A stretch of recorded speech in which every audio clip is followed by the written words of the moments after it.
Matthew, could you briefly explain the value of turnaround and workout versus insolvency and recovery? Sure.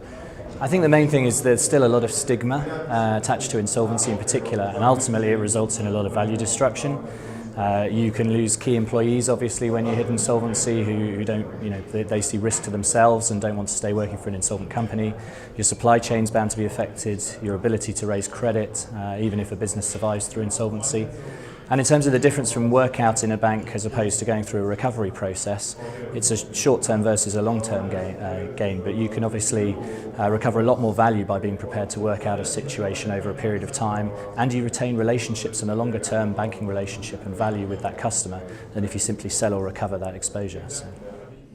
Okay, thank you. And what harm does the lack of turnaround or workout culture do, aside from the potential value destruction of insolvency? So I think that's primarily probably around the wider value destruction you see, not just in the specific company, but in terms of the value that's lost to the local economy, in terms of employment and jobs, and also in terms of often, in an insolvency or if a bank is selling an NPL, the buyer of the assets that come out of that will often not be a local business, local company. They will be responsible to international funding partners, and so the value actually leaves that local economy and goes elsewhere around the globe. So that's probably the main factor, is the loss of that to the wider economy. And now over to BM&T. In terms of CE and SCE, where is BM&T most active, and what are the specific challenges to turnaround in those countries and region? Sure. So I think at the moment, primarily it's Romania, Poland and Greece are our most active markets in that region. And the challenges are not common to all three, but I think it has its roots in the fact that there isn't a background of a workout and turnaround culture, and so people don't fully understand what's required and what in fact the benefits could be of doing a full turnaround as opposed to simply exiting a situation because it's got too difficult. So really bringing that education to those markets is probably the biggest challenge we have, and we have to spend a lot of time doing that ahead of getting success in actually obtaining mandates and being able to do a transaction.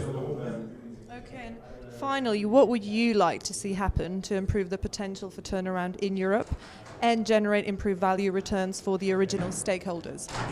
I think what we see a lot of is a lot of transactional behaviour, very short-term transactional behaviour, often driven by the buy side and the investors. So they can make a significant return in quite a short period by playing a financial game, restructuring a balance sheet, but without actually dealing with the underlying operational problems.